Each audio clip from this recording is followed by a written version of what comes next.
This is problem 543. It's on page 225. A household refrigerator runs 1/4 of the time and removes heat from the food compartment at an average rate of 1200 kilojoules per hour. If the coefficient of performance of the refrigerator is 2.5, determine the power the refrigerator draws when running. Well, let's sketch this system so we can understand it. Here's our fridge. And we're extracting 1200 kilojoules per hour with a refrigeration device that pulls in power, has a coefficient of performance of 2.5, and rejects waste heat. We're supposed to find this power when it's running. Now, there's a couple of different ways of interpreting this, and I'm not terribly hung up on exactly how you interpret it. The way I interpreted it is this way.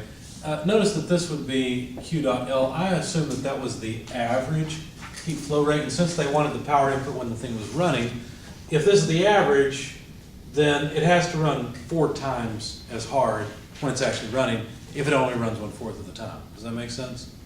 So basically, what I'm saying here is that the actual Q dot L would be 4,800 kilojoules per hour. Okay. That way, over the period of 1 hour, if this runs for 1/4 of an hour over a period of an hour, it would have an average flow rate from the fridge of 1200 kilojoules per hour. Okay. That's all I'm saying. Whether you like that or you want to go back to this, I don't care. I'm not worried about that part. We've got some value of heat flow coming out of the refrigerator. Now, if you convert the units, this is about 1.33 kilowatts. That's the, just converting it from kilojoules per hour to kilojoules per second, just divided by 3,600. Okay.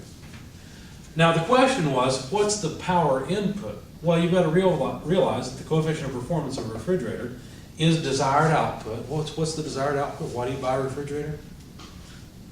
To pump heat out of it, right? That's why you buy it. You didn't know that, did you? You thought it was to keep your food cold. You buy a refrigerator to pump heat out of it. Well, that in turn keeps your food cold.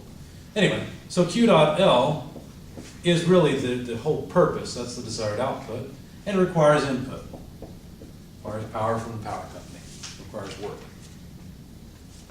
So if we solve for that power, it would simply be Q dot L over the coefficient of performance of the refrigeration unit.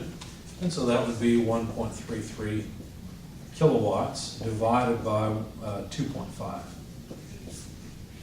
So that's about 0.53 kilowatts. So that's the rate at which you would buy electricity from your electric company while the refrigerator is running to keep your food cold with this refrigerator. Okay. Questions? Comments? Now, I'm not terribly fond of just running through these examples without you understanding them, so let me say just a little bit more. The hardest part about understanding this is that it's so darn simple. It's actually really, really simple once it finally clicks and you realize we're just talking about the ratio of 2 different forms of energy. This is really simple. This is just talking about what you got to put into the refrigerator to get it to move heat out. And what confuses students along the way, there's a couple things, but one of them is that the amount of work you have to put in to get a larger amount of heat to move out is not the same, right? You can put in a small amount of work here and yet get a much larger amount of energy to flow out of the refrigerator. That seems counterintuitive to a lot of students. The reason for that is the coefficient of performance can easily be more than 1. In fact, remember for the reversible refrigerator, what was the coefficient of performance we came up with?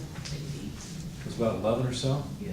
Okay. And any real system is going to do worse than that. Did you know your refrigerator at home probably only gets a coefficient of performance of about 2? So you're actually paying quite a bit of money to keep your food cold by comparison to what you could do if you upgraded your refrigerator. That's why you notice nowadays there's a lot of electric companies that are offering a lot of help to get a different refrigerators, because your refrigerator actually uses a lot more than it really has to. You can get a much more efficient refrigerator these days. And you can save money in the long run. It takes a while because basically electricity is so cheap. So, questions, comments?